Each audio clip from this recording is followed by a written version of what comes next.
Drew McIntyre ने finally बता दिया जेका फाटू को कि मैं चैंपियन बनूंगा बैकलैश में। स्मैकडाउन के दोस्तों शुरुआत में हमारे Jacob Fatu, Solo Sikoa versus Damian Priest और एले नाइट का हमें एक टैग टीम मैच देखने को मिलता है। तो मैच के स्टार्टिंग में हमारे एले नाइट और डेमियन प्रीस्ट आपस में भिड़ने लगते हैं। भिड़ने नहीं यानी कि भिड़ने की ट्राई कर रहे थे। तो सबसे पहले सोलो सिकोवा और डेमियन प्रीस्ट रिंग में आते हैं, जो कि भाई आपस में भिड़ने लगते हैं। तो फिर डेमियन प्रीस्ट भाई अपना कंट्रोल लेता है, तो फिर डेमियन प्रीस्ट को वो रिंग से बाहर निकाल देता है। तो फिर तभी वो जेका फाटू को टैग दे देता है। तो फिर एले नाइट भाई जेका फाटू के ऊपर अटैक कर देते हैं। तो फिर इसके बाद जेका फाटू अपना थोड़ा सा कंट्रोल लेके तो एक बार फिर से सोलो सिकोवा को टैग दे देते हैं। जैसे भाई एले नाइट अटैक करने लगता है, लेकिन भाई तभी डेमियन प्रीस्ट टैग दे देते हैं कि भाई मैं आऊंगा, तू पीछे जा। तो फिर जैसे डेमियन प्रीस्ट कुछ करने लगते हैं तो फिर एले नाइट भाई टैग ले लेते हैं एक बार फिर से। ऐसा ये 2 से 3 बार करते हैं। तो सोलो सिकोवा इसका फायदा उठाता, सोलो सिकोवा एले नाइट के ऊपर अटैक करके अपना फिनिशर देना चाहता था, लेकिन फिर तभी एले नाइट उसको रिवर्सल करके अपना फिनिशर लगा देता है, जिसकी वजह से भाई 1 2 3 सोलो सिकोवा इस मैच में हार चुके हैं। तो फिर इसके बाद भाई एले नाइट और डेमियन प्रीस्ट आपस में भिड़ने लगते हैं। तो फिर तभी जेका फाटू आ जाते हैं बीच में। तो फिर जेका फाटू भाई दोनों को बेल देते हैं। तो फिर जैसे ही जेका फाटू अपना टाइटल उठाते हैं तो फिर तभी भाई पीछे से ड्रू मैकिंटायर आ जाते हैं। ड्रू मैकिंटायर भाई एक क्लेमोर लगाते हैं। तो कल दोस्तों आपको एक फैटल 4 मैच आपको देखने को मिलेगा। आगे दोस्तों हमें R-Truth का सीन दिखाया गया था, जो कि भाई कह रहा था, R-Truth कह रहा था कि लेट्स गो सीना, यानी कि सीना को चेयर कर रहा था। तो फिर तभी भाई उसके साथ जिम्मी उसो आ जाते हैं। तो फिर जिम्मी उसो उसको कहता है कि भाई क्या कर रहा है। तो फिर R-Truth कहता है कि भाई सीना आने वाला है बैकलैश से पहले,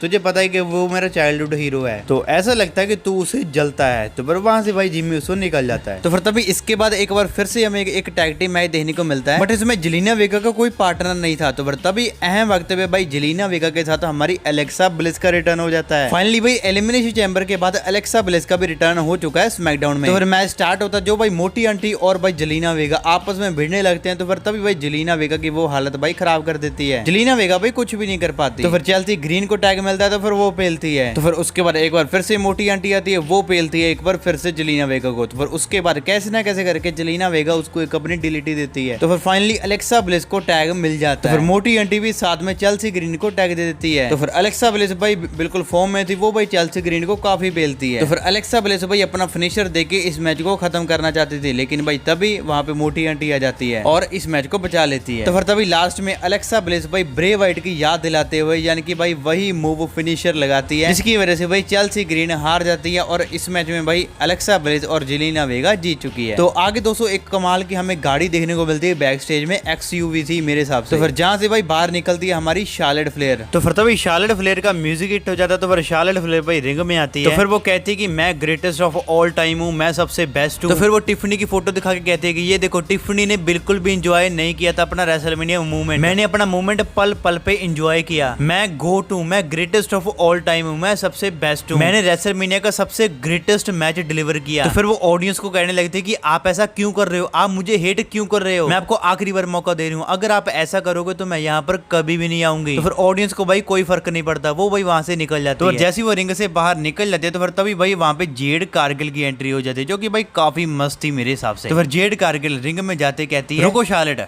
तुम्हें मौका मिल चुका है, अब तुम लाइन के पीछे लग जाओ क्योंकि अब तुम्हें मौका नहीं मिलेगा। तो शार्लेट फ्लेयर तो भाई वहां से निकल जाती है। तो तभी हमें एक बैक स्टेज का सीन दिखाया जाता है, जिसमें कि शार्लेट फ्लेयर निक कॉल्डिस को कह रही है, मैं यहाँ से जा रही हूँ, तुम मेरे साथ ऐसा नहीं कर सकते, मैं एक बेस्ट वुमेन चैंपियन हूँ। तो फिर निक कॉल्डिस कहता है कि तुम ऐसे एरिना से नहीं जा सकती, तो प्लीज मेरी बात मानो, तुम यहाँ रहो। तो जैसे वो अपनी गाड़ी के पास जाती है तो फिर तभी वही वहाँ पे अलेक्सा ब्लिस खड़ी होती है। शार्लेट फ्लेयर भाई अलेक्सा ब्लिस को देख के काफी हैरान होती है। तो फिर इसके बाद नाया जैक्स और जेड कारगिल का हमें मैच देखने को मिलता है, जिसमें कि नाया जैक्स काफी धज्जियां उड़ाती है जेड कारगिल की। तो फिर तभी हम देखते हैं कि अनाउंसिंग टेबल पे हमारी भाई टिफनी बैठी होती है, जो कि इस मैच को एंजॉय कर रही है। तो भाई हम देखते हैं कि वहां पे भाई कलुआ रानी यानी कि न्योमी वहां पे आ जाती है। तो फिर टिफनी के ऊपर अटैक करती है, जिसकी वजह से भाई जेड कारगिल का ध्यान भाई न्योमी की तरफ चला जाता है। तो फिर तभी भाई हमारी नाया जैक्स इसका फायदा उठाती है। तो फिर नाया जैक्स अपना फिनिशर लगा के इस मैच में जीत जाती है। तो फिर एक बार फिर से नाया जैक्स और टिफनी का भाई आपको मैच देखने को मिलेगा इस बार के बैकलैश, जिसको देखने के लिए मैं तो बिल्कुल भी इंटरेस्टेड नहीं हूँ। भाई पता नहीं न्योमी और जेड कारगिल का पता नहीं क्या सीन है। तो फिर अब हम दोस्तों सीधे जॉन सीना के बारे में बात करने वाले हैं। तो दोस्तों जॉन सीना हमारे भाई रिंग में आते हैं। रिंग में आते ही अपने आप को सबसे पहले पिछले हफ्ते की तरह भाई अपने आप को यानी कि अनाउंस करवाते हैं। तो फिर इसके बाद जॉन सीना कहता है कि आपका बचपन कल खत्म हो जाएगा, क्योंकि आप सभी को पता है कि वो बैकलैश कितना ज्यादा खास होने वाला है। रैंडी ऑर्टन यहाँ पर नहीं आया है, वो अपने परिवार के साथ कहीं घूम रहा है और सबसे बड़े मैच की वो तैयारी कर रहा है। 25 साल पहले हमने पहली बार रिंग शेयर किया था,